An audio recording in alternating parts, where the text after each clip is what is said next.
rekan-rekan menyaners yang saya cintai. Tak terasa 1 minggu cepat sekali ya kita bertemu kembali. Moga-moga malam ini jaringan bagus. Nah, ini Mas Nogo, Mas Rahadian sudah masuk. Kita tunggu Mas Agung. Masih belum muncul Mas Agung. Oke. Harap bersabar dulu ya.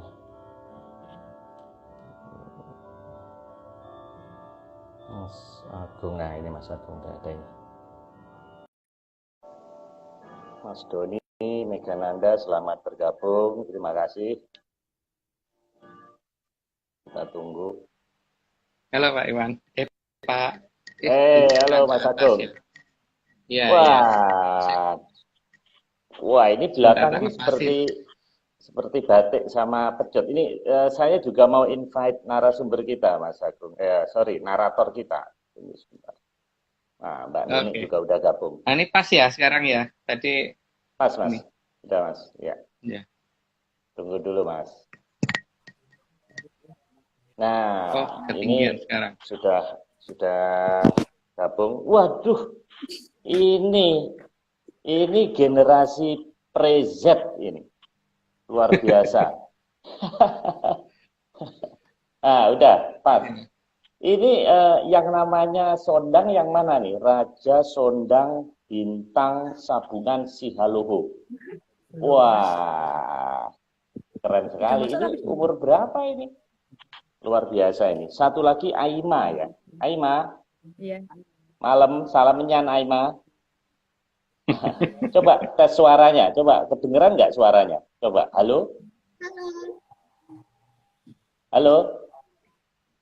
Ya. Halo. Ya, kedengeran. Cuman agak kecil. Oke, Mas Agung. Ini sebelum dimulai Mas Agung. Ini saya pakai abang Betawi karena kemarin 22 Juni itu rupanya ulang tahun Jakarta, Mas. Ke-494. Ya, 400. Tahun 1527 di mana di mana Fatahillah mengusir Portugal. Tapi itu versi sejarah ya ini ya, dan versi menyan. Oke, dan bukan suatu kebetulan Mas Agung, nanti malam jam 2 itu Portugal lawan Perancis. Nah, mungkin ada hubungannya juga ini. Mas saya sih nggak suka bola, itu nggak ngerti, Pak. Oh ya, ini sambil nunggu rekan-rekan yang penggila bola ini. Nah, namun Mas Agung, rupanya ini ada banyak tanggal penting. Jadi tanggal 21 Juni itu Mas, ternyata ulang tahunnya Presiden kita, Bapak Jokowi yang ke-60. Nah, makanya kita ucapkan selamat ulang tahun Pak Presiden. Semoga Pak Presiden nonton acara Instagram Live Atlantis. Nah, suatu saat siapa tahu nyampe nanti. Oke, terima kasih. Ini saya mau mengomentari Mas.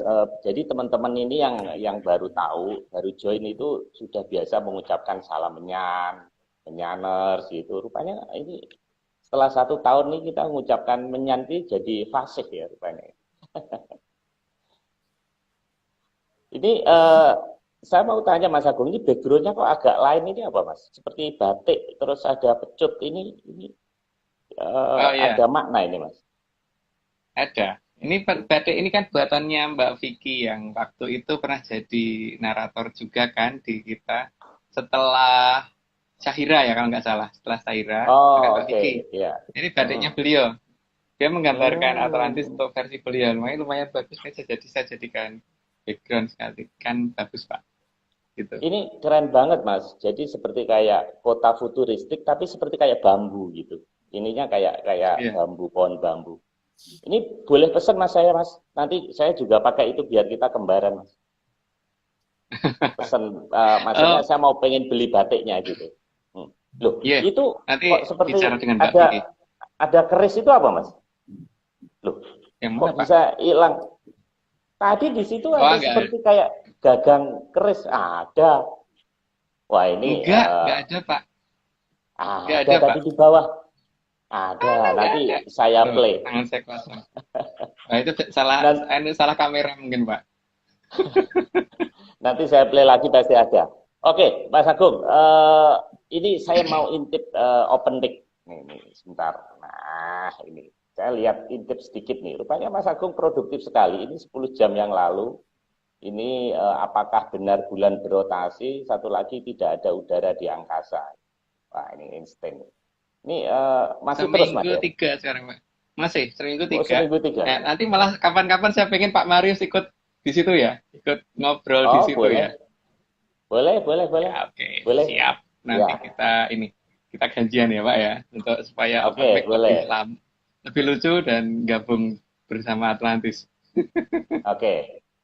Oke, Mas Agung. Mas Agung, ini kita mulai saja karena sebetulnya ini ada beberapa video, tapi nanti kita mau undang rekan kita di Melbourne ya, Raffi Rizkullah. Tapi di belakang aja, karena nanti saya harus remove ini Gen Z ini.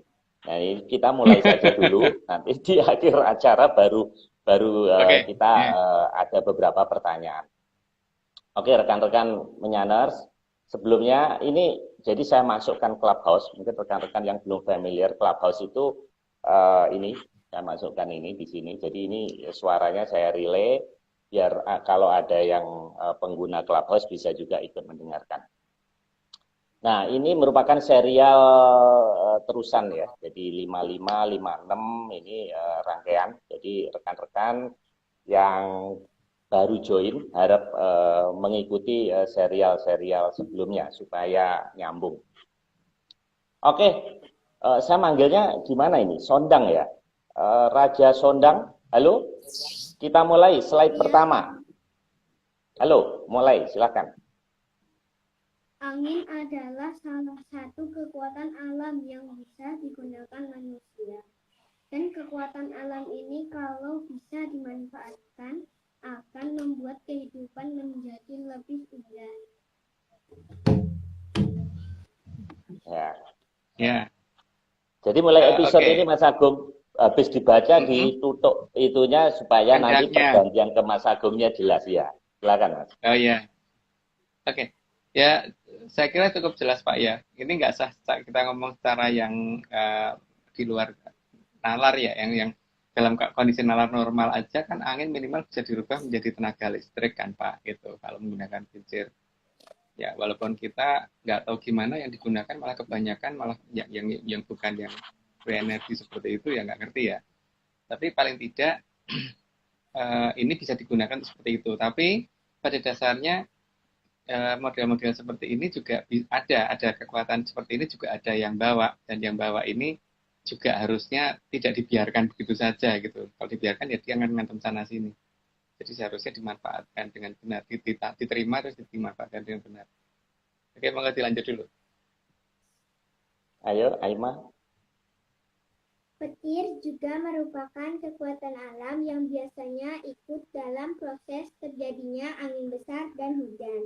Sehingga bila bisa memanfaatkannya dengan benar, juga akan menjadi anugerah bagi semua di kehidupan arcapada.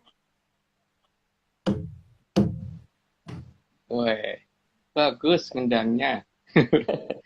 Ya, jadi petir itu macam-macam. Cuman ya kalau kita biarkan yang bersana sini ya udah ya cuman seperti itu. Tapi seharusnya kan ada teknologi yang bisa memanfaatkan itu sehingga ini bisa digunakan. Nah, masalahnya ada dua jenis nih yang namanya teknologi yang dimiliki kekinian zaman sekarang itu kan teknologi yang berhubungan dengan dengan logika zaman sekarang. Tapi untuk logika zaman dulu ini ada dua hal, bahwa ini adalah kekuatan alam yang harusnya diterima manusia ya, sehingga tidak liar begitu saja. Jadi kalau untuk yang teknologi sekarang kan seolah-olah ini tidak terkendali. Tapi untuk yang zaman dulu ini harusnya bisa dikendalikan. Nah, langkah itu harusnya yang kita cari lagi. Monggo dilanjut. Sondang. Hujan juga salah satu peristiwa alam yang juga mempunyai kekuatan. Sehingga jika manusia bisa memanfaatkan hujan dengan benar, maka akan lebih bisa menambah indahnya kehidupan di Arkapada. Nggak dikendangin ya. Kelupaan. Ya. Aku nunggu soal tadi. Oke, jadi memang yang namanya hujan seperti itu kan. Kalau dibiarkan ya numpuk bisa bikin banjir sana sini ya. Tapi kan kalau zaman sekarang kan minimal dimanfaatkan dengan cara dibendung untuk bikin PLTA, untuk tempat pariwisata dan sebagainya.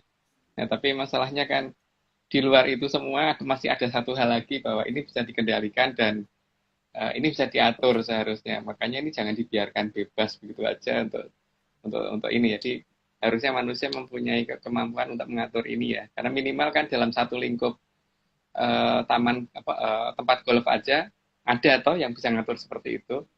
Makanya harusnya ya untuk langkah yang untuk tataran yang lebih tinggi yang tidak hanya sebesar lapangan golf harusnya ada yang sanggup menerima itu gitu. Gitu. Monggo dilanjut. Ayo. Aima. Tapi semua kekuatan alam tersebut tidak selamanya hanya akan melayang-layang di udara. Semuanya butuh tempat mendarat, sehingga harus ada tempat pendaratannya. Ya, yang jelas kan memang kekuatan alam itu butuh wadah. Nah, wadah ini tidak melulu manusia ya, bisa berupa pusaka, bisa berupa apa saja lah. Pusaka itu macam-macam kan, ada keris, ada pedang, ada tombak, ada pecut, ada gamelan dan sebagainya. Nah, wadah ini ya manusia yang harusnya menyiapkan itu ya. Karena kalau tidak kan ini kalau dibiarkan begitu saja ya sangat ini ya bisa tidak sinkron dengan kehidupan manusia. Jadi harusnya sudah mulailah kita tidak menganggap itu mitos bahwa alam ini bisa dikendalikan gitu. Jadi jangan hanya menerima teori yang alam itu tidak bisa dikendalikan gitu. Oke, maka dilanjut. Selama 500 tahun ini, semua kekuatan alam tersebut dititipkan ke Atlantis oleh Sang Mahaprabu Brawijaya ke-8. Ya, terus ya. Oh, kata-katanya belum selesai ya. Oke, ini kan masih ada kata-kata karena dititipkan oleh Brawijaya 8 kan karena menunggu nanti siapa yang sanggup menerima gitu. Karena sebelum ada yang sanggup menerima ya berarti dia harus mendarat di tempat yang benar dulu supaya tidak ngantem sana sini. Tapi ya itu tadi ya yang namanya tempat penitipan itu kan ada batas waktunya, jadi sehingga pasti suatu kita dikembalikan. Ingat ya, di sini saya ngomong Prabu Brawijaya 8 karena Brawijaya tidak cuma sampai 5 tapi sampai 8. Ya, lanjut. Setiap pesawat membutuhkan panjang landasan minimum, karena kalau kurang panjang landasannya akan mengakibatkan hal yang tidak baik bagi si pesawat. Begitu juga bagi Jaya Kawijayan. Butuh jumlah kekuatan minimal yang harus dimiliki oleh yang akan menerima, agar Sang Aji Jaya Kawijayan bisa bersatu dengan yang menerimanya.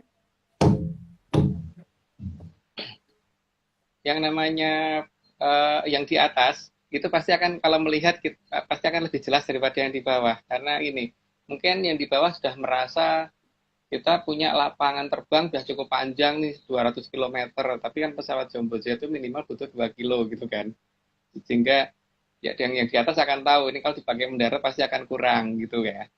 Begitu juga kita mungkin sudah merasa punya landasannya 3 km atau 4 km, tapi lebarnya cuma 1 meter, itu juga nggak cukup. Jadi di sini kadang-kadang yang tidak dimengerti oleh banyak orang kan, aku udah cukup kuat, aku udah cukup mampu, tapi kenapa dia nggak datang gitu kan. Masalahnya salah satunya kan itu di samping yang pernah kita jelaskan di 55 dan 56 ya. Ya, lanjut. Selain lebar dan panjang landasan, pesawat terbang juga perlu komunikasi dengan landasan paginya. Maka di sini perlu kemampuan komunikasi dengan Sang Aji Jaya Kawijayan agar bisa menyatu dengan yang akan menerima. Ya, itu jelas ya. Saya pikir cukup jelas kalau itu. Jadi Ya namanya kekuatan alam kalau mau mendekat kan harus bisa kitanya juga minimal harus bisa komunikasi dulu. Kalau tidak ya gimana ya? Kalau seperti saya dengan Pak Mario saja bisa komunikasi minimal ada bahasa verbal yang kita sama dan ada alat yang bisa digunakan yang sama untuk komunikasi kan. Kalau tidak ya komunikasi terputus itu nggak mungkin bisa ada penyatuan antara kekuatan dengan yang akan menerima gitu. Oke, mulai dilanjut. Selain komunikasi, juga perlu diatur sandi-sandi agar Sang Jaya Kawijayan ini telah menyatu tidak bisa digunakan oleh orang lain. Agar digunakan untuk kebaikan alam raya, maka diperlukan untuk mengerti akan sastra Jindrahaningrat bukan hanya sekedar teori yang hanya membuat orang menjadi baik, tapi benar-benar mengerti japa mantra yang merupakan sandi-sandi alam yang ada dengan bahasa atau sastra yang selaras dengan alam. Jadi bukan sekedar terjemahan dari arti sang japa mantra tersebut. Ya, yang namanya japa mantra itu kan sebenarnya adalah suatu password. Kalau password itu ya memang ya seperti itu. Jadi password itu memang suatu kata yang tidak perlu diartikan lagi. Jadi kan banyak hal yang keliru di saat ini adalah ketika justru mengartikan dari suatu sandi ya. Jadi banyak mantra yang diterjemahkan sehingga akhirnya malah tidak berfungsi. Ya seperti halnya kalau Windows diganti dengan kata jendela gitu, terus klik enter kan nggak jalan. Atau misalkan kita pakai password apa gitu. Tapi masalahnya kan kalau password itu hanya berapa kata gitu. Nah ini yang namanya japa mantra ini bisanya lebih dari satu bait puisi ya. Jadi ini yang bedanya di situ. Ini menunjukkan betapa nenek moyang kita itu sangat kuat dalam daya ingatan sehingga satu pusaka per satu pusaka dan satu jenis kekuatan per satu jenis kekuatan itu mantranya beda-beda dan memang ini tidak boleh tersebar dengan gampang karena tidak supaya jangan sampai hal yang seperti ini dipergunakan oleh orang-orang yang tidak pada tempatnya ya. Jadi memang harus dipegang oleh orang yang benar dan kemudian mantranya pun juga harus dikuasai ya. Juga percuma kalau hanya memegang tapi tidak ngerti mantranya apa. Karena akhirnya kan hanya kayak sebagai gudang tapi tidak bisa menggunakan apa yang ada dalam gudang tersebut gitu. Oke, monggo dilanjut. Maka di sini sangat dibutuhkan tempat penyimpanan data yang cukup besar, namun berwujud tidak besar karena harus sanggup menampung sandi-sandi alam yang sangat banyak dan sangat besar. Ya, di sini saya keduluan. Nah, oke, makasih Sondang.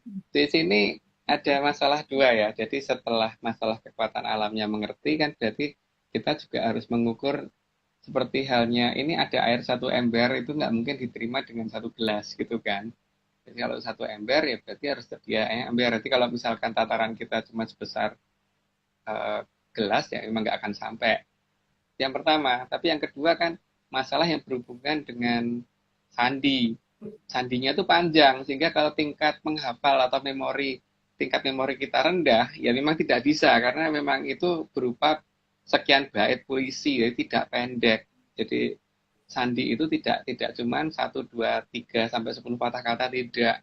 Itu bisa 6 atau 7 bait puisi itu paling sedikit ya. Jadi memang kemampuan pengingatan harus kuat sekali dan itu tidak cuma untuk satu jenis. Itu tidak semua jenis sama, jadi setiap ini beda-beda. Jadi kalau cuma bisa mengingat satu ya jangan menangkap sebanyak-banyaknya gitu. Jadi kalau satu ya satu saja. Tapi kalau bisa menghafal cukup banyak ya nggak masalah gitu kan. Gitu, monggo dilanjut. Maka hanya yang berkemampuan super yang diharapkan leluhur bisa menerima semua aji jaya kawijayan ini nanti. Karena apabila sampai lupa isi dari japa mantra, akan berakibat tidak baik. Sedangkan setiap kekuatan alam mempunyai sandi khusus. Dan sandi itu biasanya dalam bentuk puisi yang cukup panjang. Jadi bukan sekedar password, tapi past sentence. Ya. Saya kira sudah cukup jelas ya. Karena Japa mantra memang panjang. Jadi kalau memang kemampuan mengingatnya tidak bisa, ya tidak bisa. Dan ini tidak bisa dirangkum ya, tidak bisa diringkas ya. Karena yang namanya password kan memang harus semuanya. Jadi tidak boleh satu dua kata terus kemudian kita terjemahkan, kita ganti dengan kata lain-lain kan, dengan ringkasan nggak bisa. Jadi ya memang harus seperti itu, walaupun mungkin secara makna nggak ada gitu. Apa Pak Marius? Untuk tahu password atau japa mantra itu dari mana, Mas? Yang pertama kita bisa menanyakan ke leluhur ya. Yang pertama kalau ada kontak. Yang kedua itu bisa dicari dari beberapa serat kuno. Asal ketemu serat kuno yang asli ya. Jangan serat kuno yang arahnya hanya membuat baik tapi nggak jadi sakti. Terus yang ketiga kita bisa nanya kepada pedanyangan toh Pak, kepada Hapsari setempat itu juga pasti akan membantu untuk mencari itu semua. Jadi pada dasarnya di sini adalah faktor komunikasi itu tuh harus terbangun dulu. Kalau faktor komunikasi kita nggak terbangun ya memang akan susah. Gitu. Tapi tadi kan ada syarat, Mas. Landasannya harus sesuai dengan pesawatnya. Artinya kalau itu ditemukan misalnya seseorang, itu apakah setiap orang itu bisa kalau mengucapkan japa mantra itu terus bisa nyambung gitu, atau harus ada persyaratan tertentu orang untuk supaya sakti itu, Mas? Ada banyak persyaratan Pak. Yang pertama yang persyaratan minimal logika ya Pak. Karena kalau logikanya kurang juga tidak akan sanggup untuk itu semua. Terus yang kedua kan kemampuan mengingat suatu pesan. Jadi memang tidak orang yang dibiasakan apa-apa tidak dengan merangkum. Jadi apa-apa harus lengkap dengan itu bisa apa enggak gitu. Terus yang ketiga kan secara fisiknya sendiri dia juga memang sanggup gitu. Jadi memang dia memang memiliki wadah yang cukup besar dan ini yang mengerti mungkin malah justru bukan kitanya tapi dari sananya yang mengerti. Jadi kan ada yang mengarahkan sananya juga untuk menempati ke kemana gitu. Jadi tapi ya yang paling penting itu kan di sini yang paling penting kan kita tuh kalau menyediakan wadah itu kan kadang-kadang ketika badan kita nggak sanggup, maka kalau empu zaman dulu kan kemudian membuat pusaka, keris dan sebagainya. Yang nanti kalau pada saat perang ya berarti pusaka tersebut dilolosi, masukkan ke badannya semua, kemudian baru beberapa yang nggak sanggup dia bawa dalam bentuk pusaka tersebut gitu kan. Tapi kalau misalkan sanggup ya dari awal memang tidak dalam bentuk pusaka udah ada dalam badannya dia semua tapi itu jarang biasanya memang diletakkan dalam pusaka maka gedung pusaka itu biasanya banyak banget keris di sana gitu loh gitu jadi di sini kan tidak harus ke wadah ke dalam badan manusia Pak tapi masalahnya kita sendiri sanggup nggak memungkinkan itu gitu dan menggiring itu untuk masuk ke situ sanggup nggak gitu gitu Pak. Oke. Cukup, Mas. Oke. Terima kasih. Lanjut nomor 11. Ya, Aima. Salah satu kekuatan alam yang akan dilepas oleh Atlantis adalah Sang Aji Dipa. Terakhir kali dahulu Sang Aji Dipa ini pernah memiliki oleh Pangeran Antawirya, maka kemudian namanya berubah menjadi Pangeran Diponegoro. Saya pikir sudah cukup, ya. Saya pikir sudah cukup jelas ya ini ya. Jadi kayaknya nggak perlu diperjelas lagi deh. Nah, lanjut ke nomor 12. Sebelum Pangeran Antowiryo, Aji Dipa juga pernah dimiliki oleh Ki Ageng Selo, yang dulu pernah diceritakan menangkap petir dan diletakkan dalam kandang agar bisa dilihat oleh banyak orang pada masa itu. Itu juga kayaknya sudah cukup jelas. Ya. Jadi kayaknya dilanjut dulu. Ya Pak Marius ya jelas ya? Iya, nggak apa-apa.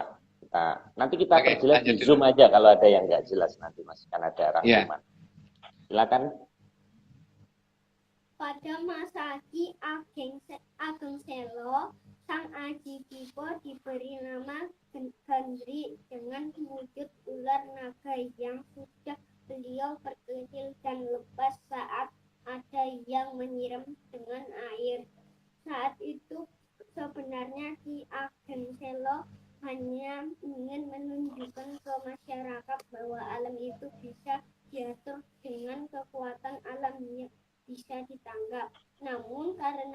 kondisi waktu itu ada yang menyiram sang Gandrik, maka sang Aji Dipo dititipkan kembali ke Keraton Atlantis.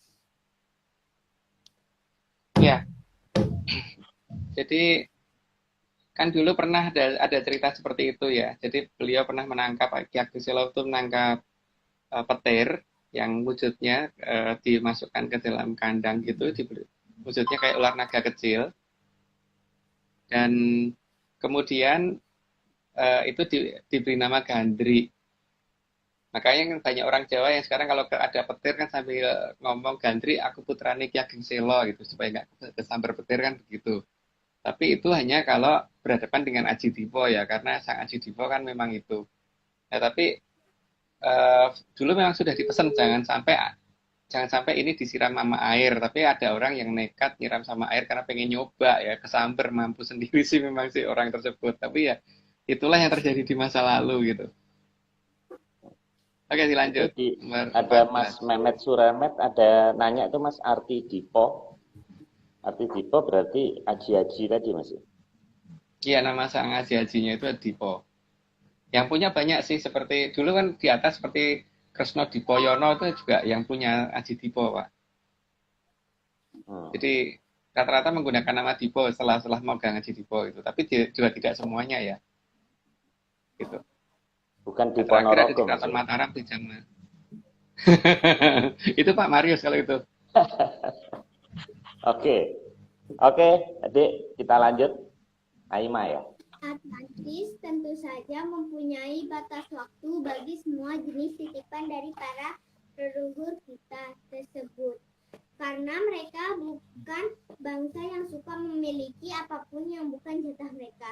Bagi mereka, anugerah yang mereka rasakan sudah cukup besar. Maka ketitipan anugerah milik negara lain akan mereka jaga, tapi tidak akan mereka genggam terus. Karena tahu bahwa itu bukan hak mereka. Ya, jadi Aji Dipo termasuk salah satu dititipkan ke Keraton Atlantis dan ini sudah mendekati masa untuk dikembalikan. Jadi artinya kan kita siap apa tidak siap ya itu akan dilepas ke kita. Jadi ya kita harus menerima itu gitu. Dan menerima itu tuh berarti artinya ya harus bisa menjaga itu dan bisa menaklukkan itu. Kalau tidak ya akan ngantem sana sini jadi malapetaka. Tapi ya semoga tidak begitu ya. Tapi ya artinya harus ada yang sanggup. Nah ini moga-moga ada yang dengar dan kemudian sanggup menerima itu ya. Jadi di sini tujuan kita seperti itu, mengatakan ini karena supaya ini ketika dilepas nanti ada yang sanggup menerima. Oke, dilanjut. Kenapa 500 tahun, Mas? Kenapa 500 Karena memang perjanjiannya tahun? 500 tahun, Pak. Yang perjanjiannya antara Prabu Brawijaya dengan yang Jogokali kan 500 tahun. Jangan dibalik loh, Pak. Saya ngomongin Jogokali ya. Banyak kali banjir, Mas, sekarang. Oke. Tapi kali berangkas yang saya maksud, Pak, bukan kali banjir. Oh, oke. Oh, kan di bawah tanah, Mas. Jadi nggak mungkin ke ini kan ke atas tanah, Mas. Ya, bisa saja, Pak. Tapi bukan saat ini. Tapi nggak lama lagi harusnya begitu. Oh. Oke. Ayo, adik-adik, lanjut. Dilanjut. Salah 15. satu hal yang bisa ditimbulkan oleh sang Aji Dipo adalah badai ringan dengan petir yang seperti tidak terlalu besar, namun tetap akan sangat berbahaya bagi manusia jika dibiarkan liar dan berkeliaran. Di sini kan, kecepatan saya. Ya di sini kan artinya memang ini ketika dilepas nanti harus ada yang sanggup menerima ya, karena apapun yang terjadi itu bisa dimanfaatkan, tapi juga membahayakan jika dibiarkan. Jadi karena 500 tahun ini dianggap mitos, maka mungkin sebaiknya ini sudah tidak dianggap mitos lagi dan ada yang sanggup menerima ini. Oke, monggo dilanjut. Nomor 16. Aima. Sang Aji Dipo digunakan leluhur kita seperti pecut yang digunakan untuk angon mendung. juga untuk mengarahkan mendung agar menurunkan hujan di berbagai daerah yang justru jarang disiram hujan. Tugas Sang Hyang Batara Sujendra yang merupakan putra sulung dari Sang Hyang Batara Indra untuk mengumpulkan mendung di atas gunung atau bukit, lalu yang bertugas membagi turunnya hujan adalah yang mempunyai aji dipo. Ya, karena kalau alam ini kita biarkan liar, mungkin ya seperti halnya kita kadang-kadang pernah melihat kan kalau ada seekor burung itu punya beberapa anak gitu.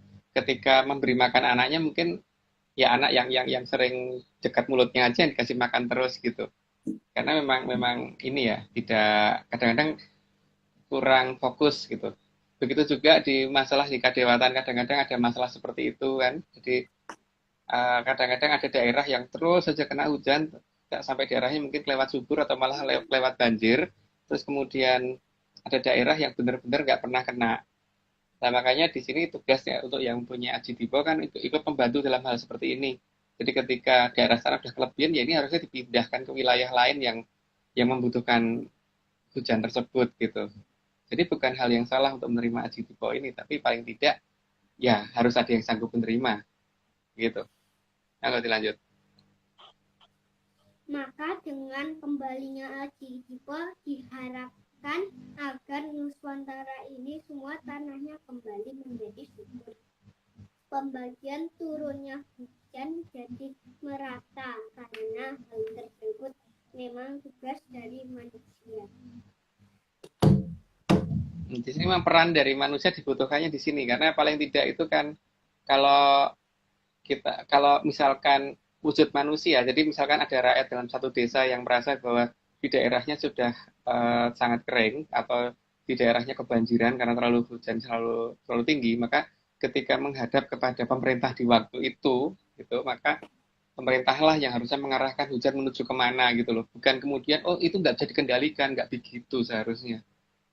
Jadi harusnya memang tugasnya untuk mengatur itu. Jadi alamnya harus diatur, jangan oh ini tidak bukan di luar kekuasaan manusia gitu. Itu namanya Adi Joyo Indo.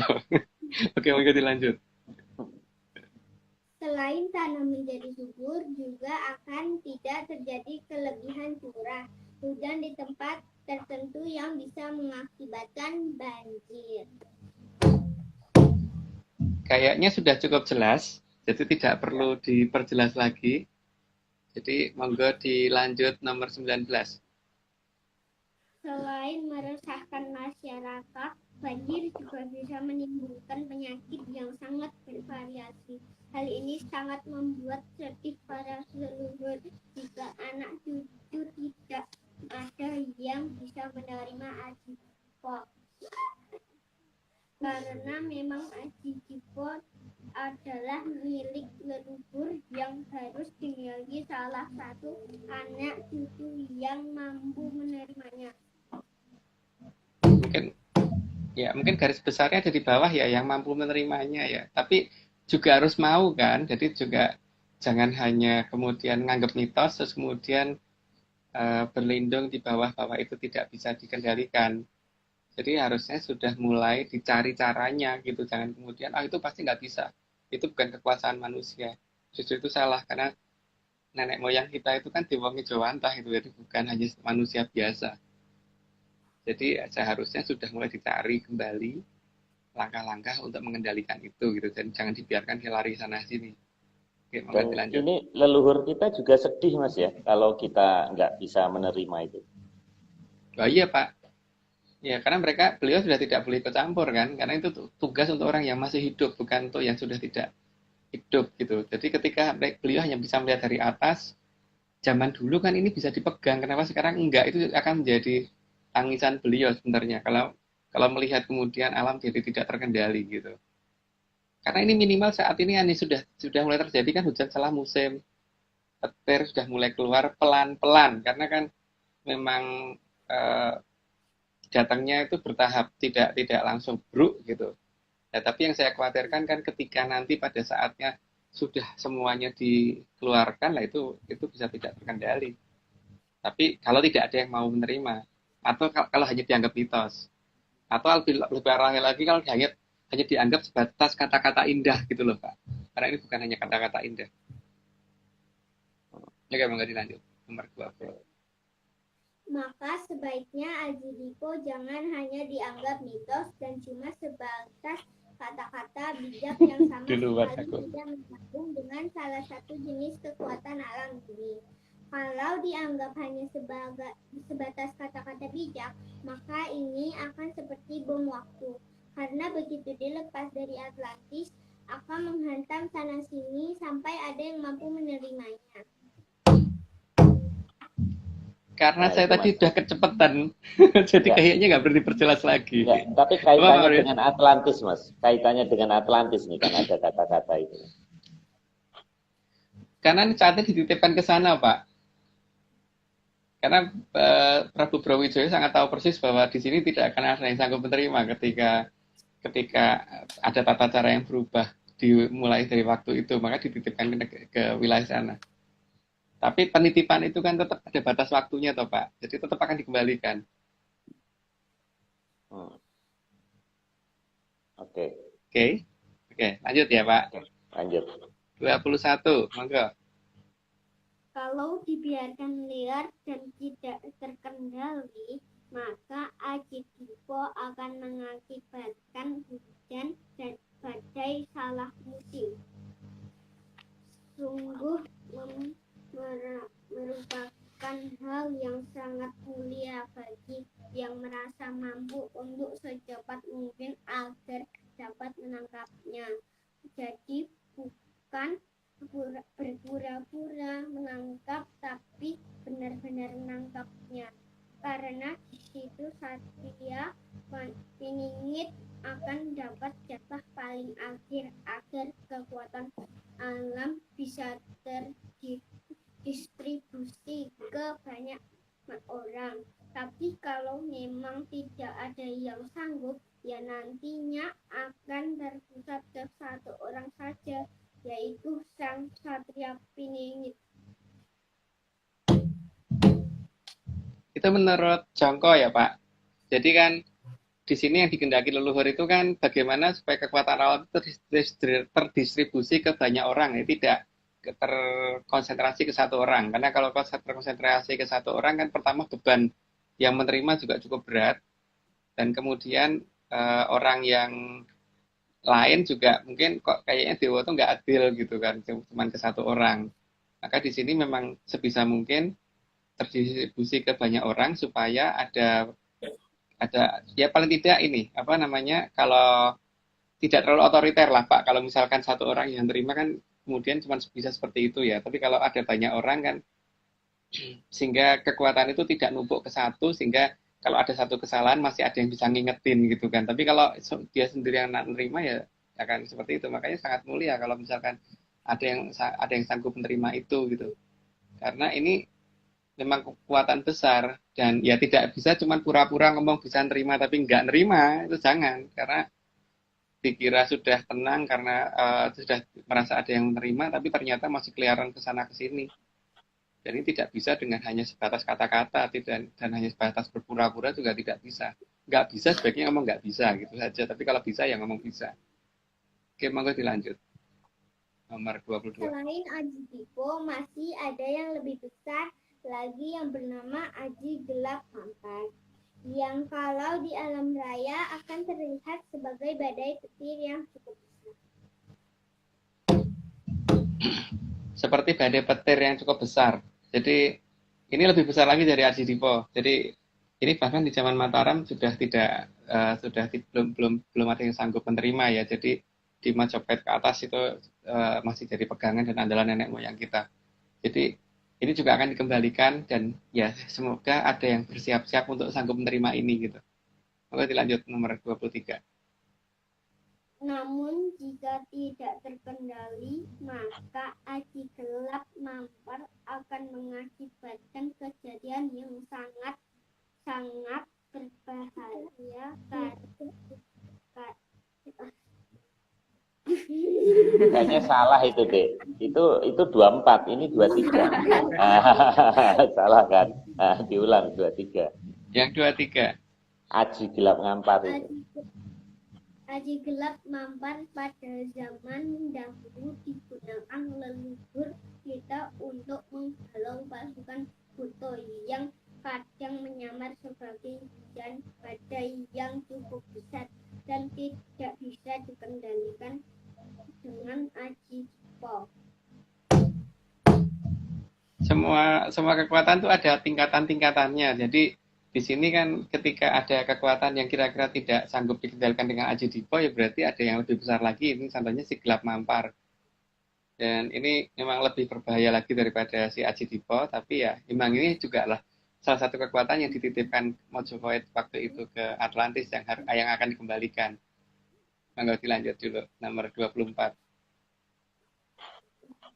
Jika aji gelap mampar tidak ada di Nusantara, akan membuat para berkasakan yang sangat besar sangat senang, karena tidak akan yang sanggup menghalau mereka lagi, sehingga mereka bisa memangsa dan menyebarkan penyakit tanpa ada yang menyadarinya. Ya, gelap mampar itu cukup ditakuti oleh para raksasa dan raksasi ya. Jadi kalau misalkan ini tidak ada yang terima, berarti mereka itu bisa sembarangan masuk di sini dan kemudian ngacak-ngacak di sini dengan tanpa bisa dilihat, karena memang mereka ada di daerah yang tidak bisa kita lihat. Ada di sebenarnya harusnya kita bisa ngelihat, tapi cuman nggak tahu 500 tahun ini karena ada suatu perubahan ajaran sehingga mereka nggak kelihatan gitu loh. Raksasa itu sendiri ada sekarang ini ada Mas di Arcapada. Banyak Pak, banyak, makanya bisa dilihat kok bahwa dilihat dari tingkah laku orangnya ya Pak ya, dan biasanya tujuan utamanya itu tidak jelas dan arahnya tuh ke kematian gitu. Kayak minimal akan kelihatan dari tindak tanduknya yang kemudian seperti kasar, kemudian ya pokoknya arahnya tuh ke arah-arah yang sifatnya tidak kemanusiaan gitu. Oke. Itulah yang harus dikendalikan. Jadi kalau dikatakan sebagai demit amur menungso, lah itu yang jadi masalah kan bagaimana nyingkir ke demitnya itu toh Pak. Ini tugasnya gelap mampar untuk melakukan itu, jeder gitu walaupun nggak perlu kena orangnya, tak der gitu aja. Ya seperti hanya kita main pecut mak ceper gitu, suaranya aja cukup untuk membuat kambing lari gitu loh Pak. Gitu juga dengan si gelap mampar. Supaya orang yang kerasukan, dan kalau kerasukannya kasar mungkin kelihatan Pak bahwa dia orang yang kerasukan, tapi kalau yang agak halus, yang masuk yang mempunyai logika cukup tinggi gitu, sehingga akhirnya kelihatan seperti normalnya manusia, tapi kan itu tidak, sebenarnya juga bukan orang, sehingga tindak tanduknya juga arahnya itu bagaimana bikin orang sengsara, bikin orang rugi dan sebagainya gitu. Oke. Lanjut. Dede. Aji gelap mampar adalah salah satu cucu dari sang naga tapak angin dan merupakan salah satu kekuatan yang ditakuti oleh Batara Kala, sehingga seharusnya mantra aji gelap mampar adalah ada dalam sastra pengruwatan yang asli. Cucunya sang naga tapak angin Pak ya, jadi bukan naga tapak anginnya. Jadi di sini merupakan salah satu cucu, jadi bukan naga tapak anginnya ya. Terus kemudian memang itu ada dalam sastra pangruatan yang sebenarnya harusnya ada, cuman masalahnya kan saat ini untuk mencari sastra pangruatan yang asli ini yang agak membingungkan karena banyak hal yang berubah, justru malah contohnya gini Pak ya. Saya pernah baca dalam beberapa sastra pangruatan yang beredar itu seperti ada kata-kata begini, misalkan yo marojo joromoyo gitu, yang artinya kan ya yang menjadi raja Sang Prabu Joromoyo. Padahal Joromoyo itu adalah salah satu yang ketitisan Bathara Kala. Jadi kan ada yang salah di situ. Seharusnya kan Yo Marojo Nirjoromoyo gitu kan Pak. Hmm. Ada kata yang dihilangkan di situ. Ya ya ya Silopo Polosio gitu. Yang sengsara Polosio itu polos sekalian gitu kan Pak. Jagat bukin sekalian kan. Itu jelas keliru ya. Kan harusnya ya Silopo Nir Polosio gitu kan. Jadi ya yang sedang sengsara jangan sampai menjadi lebih jangan dibikin lebih sengsara gitu kan Pak. Tapi ada beberapa hal yang di sastra Pangruatan itu yang hilang gitu loh yang saya perhatikan di situ. Nah, Oke, monggo japa dilanjut. mantra itu kalau diplesetin itu katanya justru malah bencana, Mas. Betul nggak, Mas? Makanya makanya justru saat ini menurut saya yang ada yang model plesetannya itu yang jadi masalah. Makanya ketika ada orang menaruh Raja Kolo Cokro yang ada malah malah malah kecelakaan kadang-kadang karena ada satu kata yang hilang di situ di Kolo Cokro tersebut gitu loh. Karena kata-kata seperti tadi kan misalkan Yomarojo Joromoyo itu malah malah kebalik itu Pak. Harusnya kan keliru itu kata-kata itu. Ya, di situ kata-kata kan yang menjadi raja adalah Sang Prabu Joromoyo, Yusilopo Polosio dan sebagainya itu ya. Itu kan harusnya nggak begitu kata-kata itu. Nah ini harusnya mulai dicari lagi yang lebih benar gimana gitu. Untuk terutama yang merasa sanggup gitu. Oke, dilanjut Pak ya. Lanjut. Ya. Oke, 26. Namun jika tidak terkendali, maka aji gelap mampar akan mengakibatkan kejadian yang sangat berbahaya. Karena akan liar petir di mana-mana dan hujan badai salah satu musim yang cukup besar. Ya, sudah cukup jelas seperti tadi ya. Yaitu Ya. yang lebih kecil aja kalau dibiarkan liar udah berbahaya, apalagi yang lebih besar gitu. Yang manfaatnya untuk mengusir buta malah jadi membahayakan manusia sendiri jika dibiarkan begitu saja. Bisa menjadi hujan badai salah musim yang cukup besar. Kalau kata-kata orang Jawa kan udan barat salah mongso gitu. Sebetulnya tidak Ini udah membiarkan, salah. Mas, tapi kita belum mampu menangkap gitu. Ya makanya harus mencari caranya, Pak. Minimal kita sudah pernah mencoba untuk membuka cerita sedikit walaupun tidak terlalu jelas dan detail itu di 55 sama 56. Seharusnya untuk yang mengerti itu sudah tahu. Karena sebagai saya yang bodoh aja agak ngerti kok, Pak. Apalagi yang merasa lebih tahu kan harusnya lebih ngerti, Pak. Tanpa sih diberitahu oleh saya kan. Gitu ya. Ini 128 yang join tersindir ini, Mas. Termasuk saya karena belum ngerti. Oke. Wah, enggak lah. Mesti ada yang ngerti lah. Kita lanjut. 27. Ya, 27. Ayo. Maka harus ada manusia yang mulia yang mau dan sanggup memegang sang aji gelap mampar, karena dengan dipegangnya sang gelap mampar maka alam akan terkendali. Ya. Gelap mampar itu kalau zaman dulu yang pernah saya tahu di zaman Mataram, di zaman Majapahit itu ada dalam tombak yang namanya tombak kayak gelap mampar. Jadi itu yang harusnya ya. Kalau misalkan tidak sanggup ya berarti wadah itu dicari kembali gitu. Minimal itu kan. Oke, enggak dilanjut ke 28.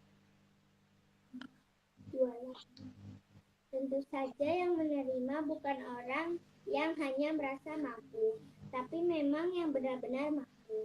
Karena kalau tidak bisa melihat apa itu aji gelap mampar dan tidak tahu apa dan bagaimana cara mengendalikan sang aji gelap mampar, maka bisa menjadi senjata makan tuan.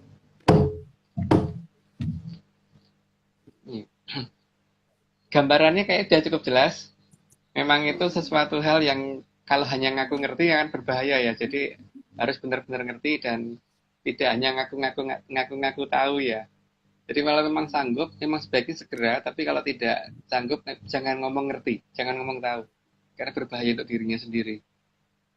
Oke, mau dilanjut. Yang harus diingat bahwa aji gelap mampar itu adalah kekuatan alam yang cukup besar, jadi bukan berupa kata-kata puitis atau kata-kata bijak. Meskipun mantra untuk awal komunikasinya merupakan sastra yang indah, justru bukan keindahan sastranya yang harus diartikan, tapi bagaimana mengendalikan sang aji gelap mampar yang harus dikuasai setelah mengerti mantranya tersebut. Seperti yang tadi ya, bahwa ini bukan kata-kata bijak, ini mantra, itu sandi tahu. Berarti kadang-kadang kan orang menganggap bahwa ini yang malah diterjemahkan artinya dan sebagainya. Ini mantra, ini sandi, ini password. Jadi jangan diarti-artikan. Yang penting harus dimengerti dan dihafalkan secara betul sehingga kalau sudah saatnya bisa menangkap si gelap mampar, jadi biar bisa menggunakan. Jadi bukan hanya sebagai gudang penyimpanan saja gitu. Ya, terima kasih. Lanjut.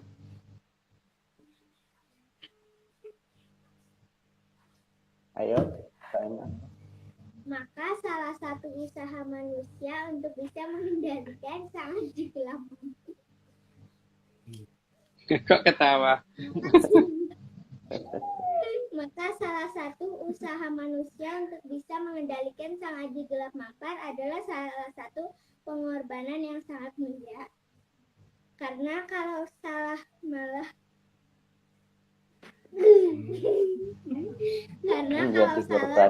akan menjadi korban keganasan dari sang aji gelap mampar.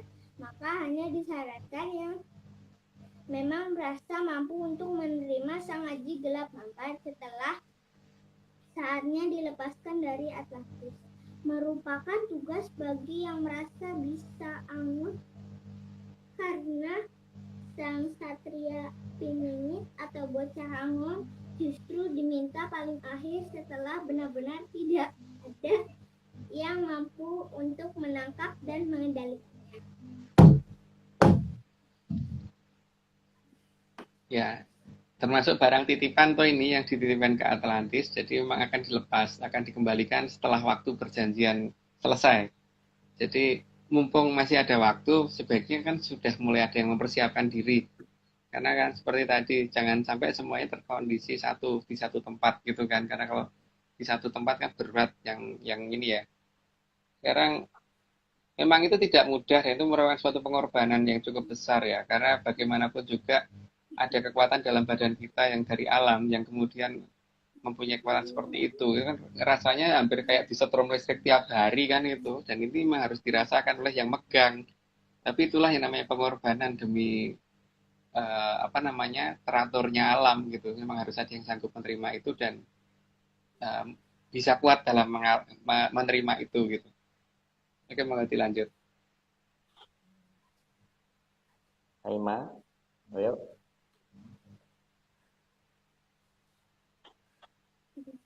31.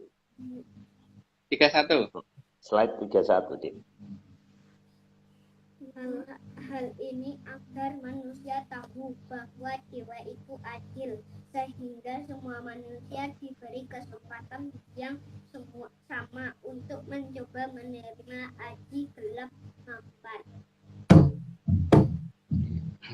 Saya pikir cukup jelas ya. Yang jelas ini kan hanya untuk juga salah satu bukti bahwa dewa itu adil, maka memang semuanya dikasih kesempatan. Jadi bukan hanya orang tertentu yang mempunyai kesempatan itu, tapi semuanya mempunyai hak untuk yang sama untuk mendapatkan kesempatan. Cuma masalah sanggup dan tidaknya itu masalah nanti, masalah berikutnya.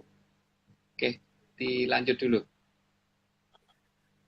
Selain masalah adilnya para dewa, juga agar manusia bisa melihat secara langsung bahwa apa yang selama ini mereka mengerti itu apakah benar atau hanya sesuatu yang palsu, sehingga semua bisa menilai langsung dari datangnya sang aji gelap mampar saat ini. Ya, yang paling utama itu ya. Jadi banyak orang yang akan mengaku bisa, lah ini kan akan kelihatan bahwa sebenarnya dia bisa beneran atau hanya bisa asal bicara gitu. Di sini yang paling penting ya. Jadi Di sini akan ketahuan tanpa harus mempermalukan orang tersebut, tapi orang dengan sendiri akan sadar, oh itu cuma ngomong gitu, ngomong tok gitu. Biar ketahuan seperti itu. Oke, monggo dilanjut.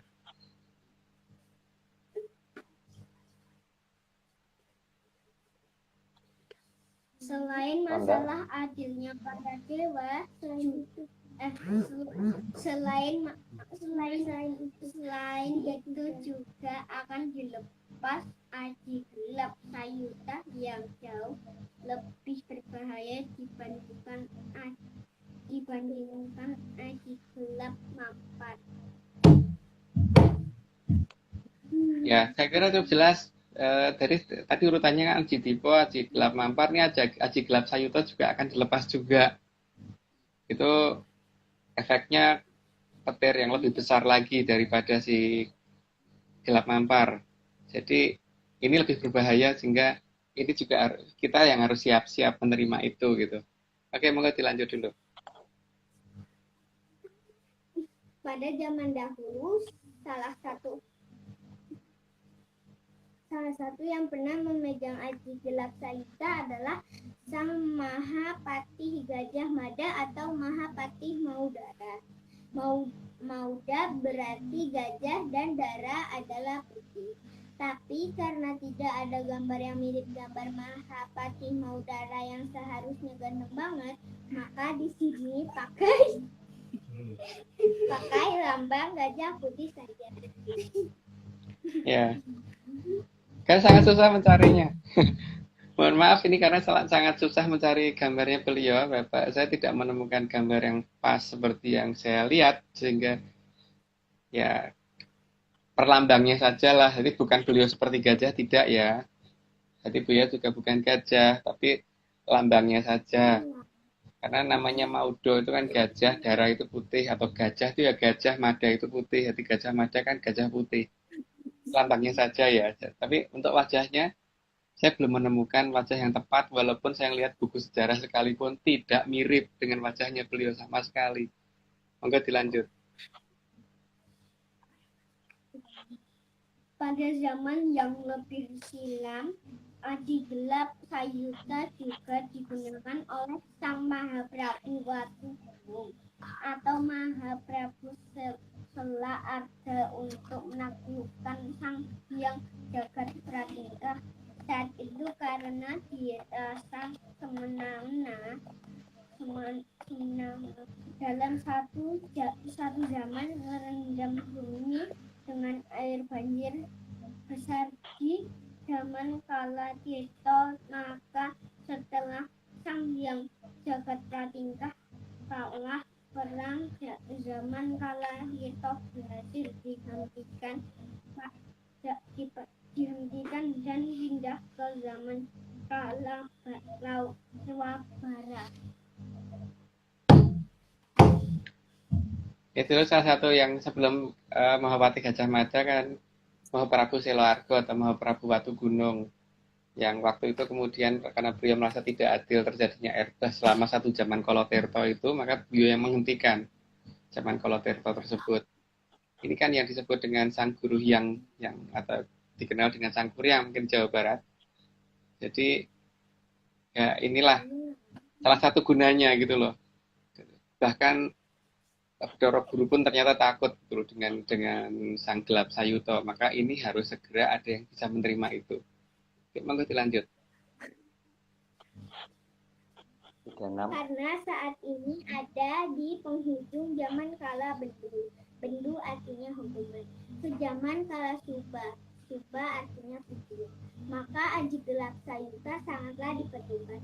Karena saat turunnya berbagai anugerah, pasti akan ada bangsa kala yang akan mengganggu turunnya anugerah tersebut. Kayaknya itu sudah jelas ya. Jadi kayaknya nggak perlu diperjelas lagi ya, Pak Marius ya. Iya. Lanjut dulu deh. 37. Gangguan utama adalah dari Sang Gedeng Pramori atau Batari Durga yang selalu berusaha mencarikan korban bagi anaknya Batara Batara Durga adalah pimpinan utama dari para berkasa kan yang pasti tidak akan mau kalau zaman berubah ke zaman kala subah. Mungkin cukup ini aja penjelasan dikit bahwa namanya Gedeng Pramoni atau Bathari Durga. Jadi bacanya bukan Gedeng, Gedeng Pramoni atau Sang Hyang Bathari Durga. Itu bukan Bathara Durga ya, karena Bathari Durga itu perempuan. Jadi itu kalau Bathara kan laki-laki. Tapi jelas kalau kata-katanya kayaknya nggak perlu diperjelas lagi karena udah jelas. Jadi kayaknya dilanjut aja ke nomor 38. Karena Batari Durga adalah salah satu bentuk wujud dari Sang Hyang Batari Uma yang merupakan istri dari Sang Hyang Jagat Pratinta. Maka kekuatan untuk menghalaunya juga harus merupakan kekuatan yang sangat besar. Karena ada kemungkinan Sang Hyang Jagat Pratinta akan membantu Batari Uma atau Batari Durga. Ya, Sang Hyang Jagat Pratingkah kan emang suaminya dari Sang Hyang Bathari Uma atau Sang Hyang Bathari Durga. Makanya ya harus dilawan kalau misalkan membantu terus, karena bagaimanapun juga yang salah ya salah. Di sini makanya kekuatan tersebut harus ada yang terima dan sanggup untuk menggunakan dengan cara yang benar. Minimal untuk menaklukkan Bathara Guru atau Sang Hyang Jagat Pratingkah jika membela si Bathari Durga untuk mencarikan mangsa kepada anaknya Sang Hyang Bathara Kala. Oke, kita lanjut nomor 39. Karena bagaimanapun juga bagi Sang Hyang Jagat Pratingkah bahwa Batari Uma itu istrinya dan Batara Kala itu anaknya, maka sangat besar kemungkinannya bahwa Sang Hyang Jagat Pratingkah akan melanggar aturan dari Sang Hyang Patawinanci, sehingga manusia harus sanggup menghalau sendiri dengan kekuatan yang diberikan. Saya tadi kayaknya kecepatan ya, jadi mungkin yang saya ceritakan tadi slide yang ini, jadi oke dilanjut dulu aja ke nomor 40. Karena itulah sejak masa Wahaprabu Watugunung selalu diajarkan agar jangan pernah menerima ing pandum. Maka sejak zaman tersebut, jika Sang Hyang Jagat Pratingkah salah, maka pasti ada Mahaprabu dari Nusantara yang menyerang Kahyangan dan menaklukkan Sang Hyang Jagat Pratingkah. Ya, makanya kadang-kadang yang saya bingung tuh itu kenapa tiba-tiba ada istilah nerimo ing pandum gitu. Karena kalau nerimo ing pandum itu kan Mojopahit nggak mungkin ekspansi. Nenek moyang kita ya ditaruh wilayahnya segini ya segini aja gitu. Justru karena tidak nerimo ing pandum itu maka memperluas wilayah kan. Ya contohnya ya kita dilahirkan dari kecil ya. Kalau kita nerima ing pandum ya kecil aja gitu. Tapi kita tujuan sekolah dan sebagainya itu kan supaya kita nanti mendapatkan hal yang lebih gitu kan. Jadi bukan menerima apa adanya gitu. Jadi jangan pernah menerima apa adanya, kata-katanya kan itu kan sebenarnya. Oke, mari kita lanjut. Tanah air yang luas diperoleh leluhur dengan perjuangan yang cukup berat.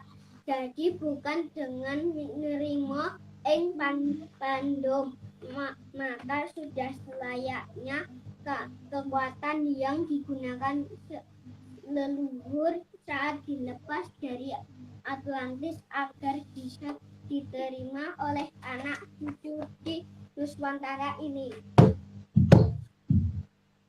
Ya. Jadi penjelasan dari kata-kata tadi ya. Jadi kekuatan tadi diberikan agar kita tidak nerima ing pandum gitu. Karena kalau nerima ing pandum buktinya kemerdekaan negara ini aja diterima dengan perjuangan kan, bukan karena nerima ing pandum.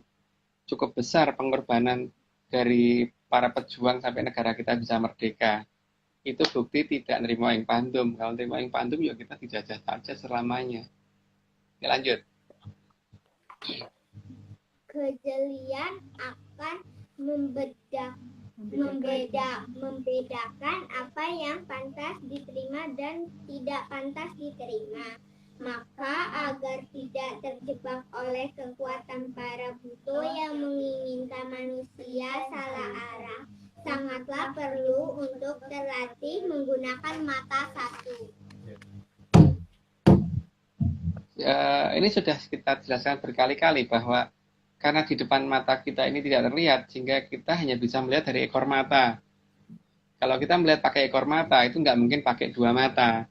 Berarti hanya menggunakan satu mata. Maka harus cukup terlatih dalam menggunakan mata satu, bukan menggunakan dua mata. Oke, lanjut. Bayangan buto yang susah dilihat akan bisa terlihat dari ekor mata, karena tidak akan terlihat aslinya. Buto kalau dilihat dengan dua mata, jadi memang perlu terlatih menggunakan mata satu sesuai petunjuk mata dari Mataram. Tadi kecepatan ya. Nanti ini sudah saya jelaskan yang tadi. Jadi kayaknya dilanjut dulu aja. Biar cepat selesai. Mataram mengajarkan ajaran yang berpatokan pada wayang kulit, bukan wayang orang, dan wayang kulit para satria selalu digambarkan bermata satu. Ya, bisa dilihat kok itu semua satria dalam wayang kulit pasti matanya satu. Begitu juga Dewa, begitu juga Batara, begitu juga Prabu, Mahaprabu, Patih dan sebagainya, pasti matanya satu penggambarannya. Karena dan itu kan hanya menunjukkan bahwa lihatlah menggunakan ekor mata ya, supaya semuanya menjadi lebih terlihat dengan jelas gitu. Dan itu butuh latihan memang. Monggo dilanjut. Kamul yaning yang samirono arso terda andamel ayuning trigono. Kalau ini tidak perlu dijelaskan karena ini kata-kata saya terhadap sana, karena sebagai tanda terima kasih sudah diberitahu banyak gitu Pak. Oh, jadi itu karena sana mendengarkan juga, jadi ini kata-kata penutup dari saya kepada sana. Kirain password Mas Agung, bukan ya? Oh enggak Pak, bukan password. Kalau yang gambar yang terakhir ini kan tentang ini toh Pak, apa namanya? Mengingatkan masyarakat bahwa akan terjadi proses kumambangi watu hitam gitu. Ya. Mas Agung, saya mau ucapkan tadi ada 2 doktor di sini, satu Bu Nur Sudiati, satu lagi sahabat saya Asgar. Dokter Asgar nih kita plesetin asli Garut. Nah, namanya aslinya Agus Sunaria. Beliau ini eselon 2 di Kemenkum. Jadi ini mau belajar apa nih? Saya nggak ngerti. Mungkin mau belajar gelap ngampar tadi. Oke, adik-adik, tadi saya belum perkenalkan ya. Satunya Aima Ayunda Ignesia. Ini putrinya Mas Rahadian ternyata. Satu lagi Sondak dari Batak. Jadi nanti ya, Dek, rekamannya ditunjukin Bu Guru, Pak Guru Bahasa Indonesia harus dapat A. Jadi kalau di Amerika, nanti kamu kalau udah gede, nanti kagum ngelihat prestasi kamu. Kalau di Amerika kan anak Om juga kuliah di sana, yang dicari itu ya prestasi ini sebenarnya. Keberanian kamu membaca, memang tidak perfect tapi nggak apa-apa. Dan jam segini masih bisa melek ya, itu luar biasa. Oke ya, Dek, saya remove dulu karena Om mau undang satu lagi. Ada testimoni. Saya remove akunnya Anjang Silati ya. Oke, tunggu Mas Agung. Saya mau invite satu lagi. Ada rekan kita Raffi. Nah ini Raffi Rizkullah. Coba invite. Kita tunggu sebentar. Halo. Halo. Raffi, salam kenal. Salam kenal Mas Marius, salam Nusantara semua. Salam Nusantara, salam menyan. Ini posisi di Melbourne atau di mana? Oke Mas, di Melbourne saya Mas. Lagi Melbourne. Weh, dasar di sana berarti jam 1 ya? Ya, Salam salam kenal. juga Mas Raffi. Salam kenal. Oke. Ini berarti udah jam 1 ya di sana ya? Jam 1.10 Mas Marius.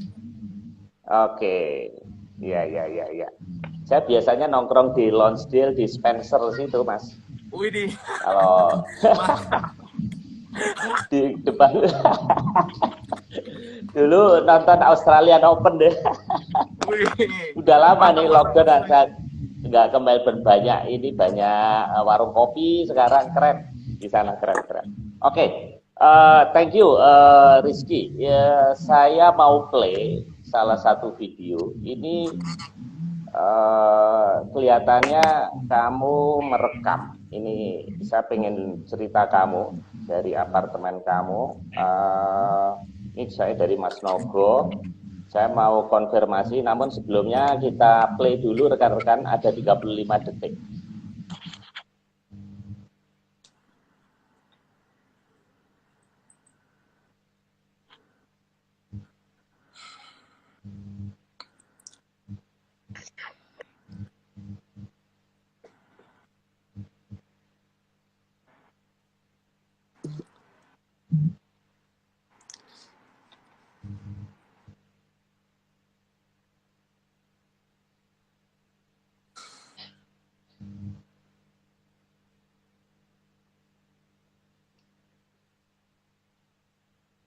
Nah, ini apa ini, Rizky? Bisa diceritain nggak?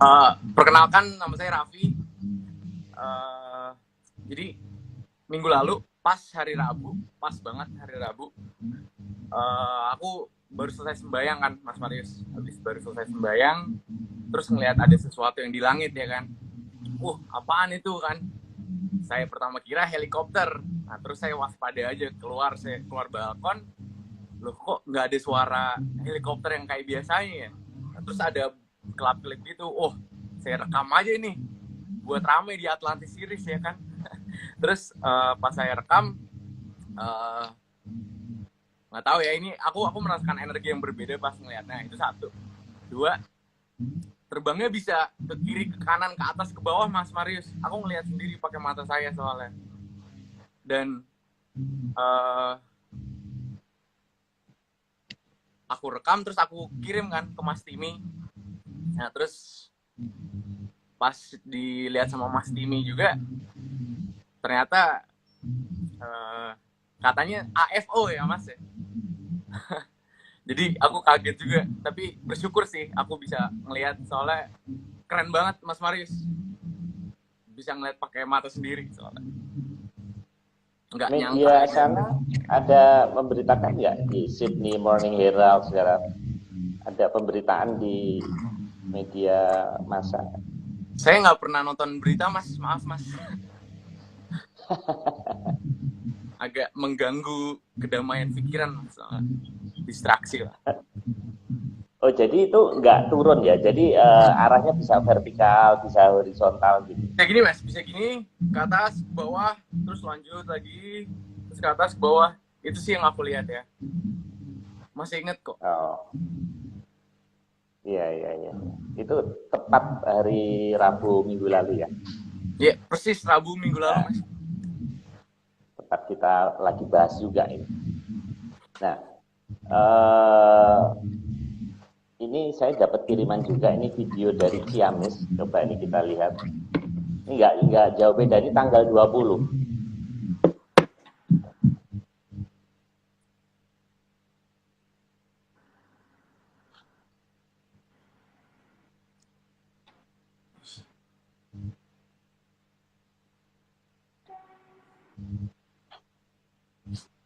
Ya, seperti itu. Kurang lebihnya di tanggal yang berdekatan. Nah, menurut Mas Agung, analisanya apa ini, Mas? Untuk yang Raffi jelas tuh pasti AFO kan, bukan. Kalau kita kan tidak pernah ngomong unidentified flying object kan, Pak, karena kita selalu identified gitu. Jadi kalau kita ngomong Atlantis flying object gitu yang dilihat sama Raffi. Terus untuk yang itu yang ya itu kelihatan banget kan dari gerakannya dan sinarnya dan ininya. Kalau dikatakan meteor kan meteor nggak begitu. Kalau dikatakan kalau meteor kan cuma satu arah ya, tidak naik turun, nanti turun aja gitu. Dan mengarahnya selalu ke satu posisi gitu. Ini kan gerakan ke sana ke sini. Jelas Iya. itu sesuatu benda. Kelihatannya ini nggak turun-turun ini ya. Ini kayak mendatar ini dari sini nih kelihatannya. Iya. Ini mendatar ini. Iya. Nah ini kan mendatar ini nggak turun ini. Nah ini Iya. loncat ini ke kanan ini. Iya. Dan Ini dan pakai saya yakin kamera. Australia juga belum sanggup bikin kayak gitu. Australia juga belum sanggup kayaknya. Jadi betul-betul itu AFO menurut versi saya. Ini padahal pakai kamera biasa ya, Raffi. Ya? Kamera HP saya, Mas. Oh. Tapi nggak mungkin ada masa segede ini kalau nggak ketangkep radar ya, Mas Agung ya, nggak mungkin ya. Bisa saja ketangkep radar, tapi pemerintahnya kan nggak ngumumin Pak biasanya. Oh. Yang ada biasanya penolakan kan bahwa ini alamiah, ini apa, ini itu, ini tapi hanya untuk menunjukkan bahwa seolah-olah nggak ada gitu. Jadi biasanya yang terjadi seperti itu. Ya seperti itu aja Pak, lihat di Majene itu matahari terbit dari utara gitu, tapi kan komentarnya terus kemudian itu adalah hal yang wajar badokmu gitu loh menurut saya. Matahari terbit kok dari utara itu badokmu lalu ngomong wajar. Ya. Oke, saya rasa cukup. Raffi, thank you ya, makasih. Sami-sami, Mas. Nanti kalau saya ke sana saya kontak ya. Wah, kabarin langsung aja, Mas. Oke. Nongkrong di Lonsdale kita ya. Oh ya. Ikut ya. Karena ya nanti Februari mungkin karena Ritz Carlton mau buka Februari 2022 gitu.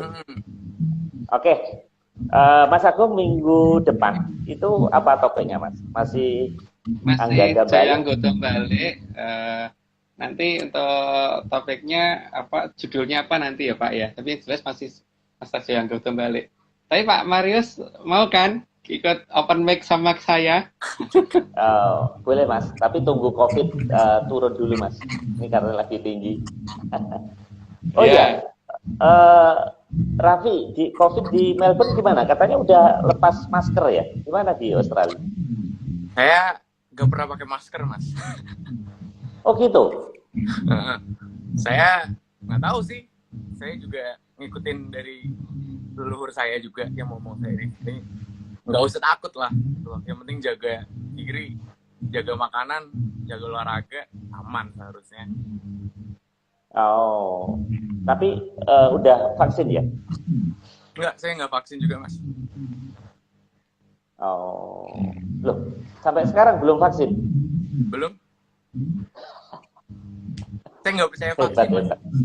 Saya nggak percaya vaksin. Wah, hebat. Ini Raffi masih kuliah atau? Kuliah, Mas. Kuliah. Oh, masih kuliah. Oh, oke. Masih muda. Ya oke, selamat. Nanti minta kontribusinya lagi ya. Kapan-kapan nanti kalau kita ada invite apa-apa lagi. saya langsung kontak Mas Timi lah, gampang. Sip. Rekan-rekan menyaner semuanya, kita punya teman di Melbourne, akunnya namanya Raffi Rizkula. Silakan follow, kalau ada apa-apa bisa kontak ke Australia. Oke Mas Agung ya, Raffi, Mas Naga Tapak Angin, terima kasih luar biasa slide-nya 45+1, juga Mas Iwan dan Mas Radian dan teman-teman lain yang telah menyiapkan acara ini, dan juga 134 terima kasih. Tanpa menyaner kita nggak ada artinya, masa ngomong sendiri nggak ada yang dengerin. Jadi ini semua untuk menyaner Melbourne ini, Mas. Oke, salam menyaner. Menyaner Melbourne ini.